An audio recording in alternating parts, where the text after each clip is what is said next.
नमस्कार दोस्तों, स्वागत है आपका BMJ एकेडमी में। दोस्तों, गुप्त वंश के पिछले वीडियो तक हमने गुप्तकालीन प्रशासन तथा गुप्तकालीन समाज से सभी प्रमुख बिंदुओं को देखा। आज के इस वीडियो में हम गुप्तकालीन अर्थव्यवस्था तथा गुप्तकालीन धार्मिक स्थिति के बारे में देखेंगे। तो आइए दोस्तों, बिना देर के शुरू करते हैं। गुप्तकालीन अर्थव्यवस्था। गुप्तकालीन अर्थव्यवस्था का मुख्य आधार कृषि था, जिसमें भूमि पर राजा का अधिकार होता था। बृहद संहिता के अनुसार गुप्त काल में 3 फसलों की जानकारी मिलती है। कृषि का अधिकांशतः भाग वर्षा पर ही निर्भर था। अमर सिंह द्वारा रचित अमर कोश में विभिन्न प्रकार के भूमि का उल्लेख मिलता है, जिनमें से भूमि के कुछ प्रमुख प्रकार निम्न हैं। क्षेत्र वैसे भूमि को कहा जाता था जो खेती के लिए उपयुक्त होती थी। वास्तु उन भूमि को कहा जाता था जो वास करने योग्य यानी कि घर बनाने योग्य होती थी। खिल उस भूमि को कहते थे जहाँ खेती नहीं की जाती थी। अपृहत बिना जोती गई जंगली भूमि तथा गोचर पशुओं के चारागाह योग्य भूमि को कहा जाता था। कृषि के लिए सिंचाई का प्रबंध राज्य का कार्य था। सिंचाई का सर्वोत्तम उदाहरण स्कंदगुप्त के जूनागढ़ अभिलेख में मिलता है, जिसमें सिंचाई के लिए सुदर्शन झील के प्रयोग का वर्णन किया गया है। गुप्त काल में फसल पर लगने वाला कर 1/4 भाग से 1/6 भाग तक था। गुप्त काल में वाणिज्य एवं व्यापार के लिए श्रेणी व्यवस्था थी। श्रेणी के बनाए गए नियमों के अनुसार ही व्यापार होता था और श्रेणी के अध्यक्ष को ज्येष्ठक कहा जाता था।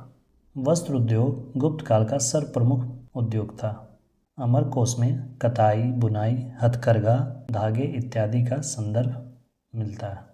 गुप्त काल में ही मिट्टी के बर्तन एवं मूर्तियां बनाने तथा पत्थर एवं धातु के सामान तैयार करने का उद्योग भी विकसित हुआ। गुप्त काल में प्रमुख बंदरगाह ताम्रलिप्ति था, जहां से आयात निर्यात दोनों ही किया जाता था। ताम्रलिप्ति भारत के पूर्वी तट पर स्थित बंदरगाह था, जबकि पश्चिमी तट पर स्थित प्रमुख बंदरगाह भड़ौच या भृगुकच्छ था। इस काल में रोमन व्यापार का पतन हो चुका था, लेकिन दक्षिण पूर्व एशिया एवं चीन के साथ व्यापार में काफ़ी वृद्धि हुई। गुप्त काल में चीन से रेशम, इथियोपिया से हाथी दांत तथा अरब और ईरान से घोड़ों का आयात किया जाता था। गुप्त काल में उज्जैन एक प्रमुख व्यापारिक केंद्र था। सबसे ज़्यादा सोने के सिक्के गुप्त काल में ही चलाए गए थे और सबसे शुद्ध सोने के सिक्के कुषाण वंश के शासन में चलाए गए थे। सोने के सिक्कों को दीनार कहा जाता था तथा चांदी के सिक्कों को रुपये का कहा जाता था।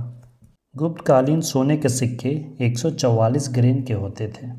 गुप्तकालीन सिक्कों का सबसे बड़ा ढेर बयाना नामक स्थान, जो कि राजस्थान के भरतपुर जिले में स्थित है, वहाँ से मिले हैं। गुप्त काल में पशुओं का व्यापार प्रतिबंधित था, साथ ही मदिरालय और बूचड़खाना पर भी प्रतिबंध था। अब आइए दोस्तों, गुप्तकालीन धार्मिक स्थिति के बारे में देखते हैं। गुप्त सम्राट वैष्णव धर्म के अनुयायी थे। उन्होंने वैष्णव धर्म को राजधर्म बनाया था।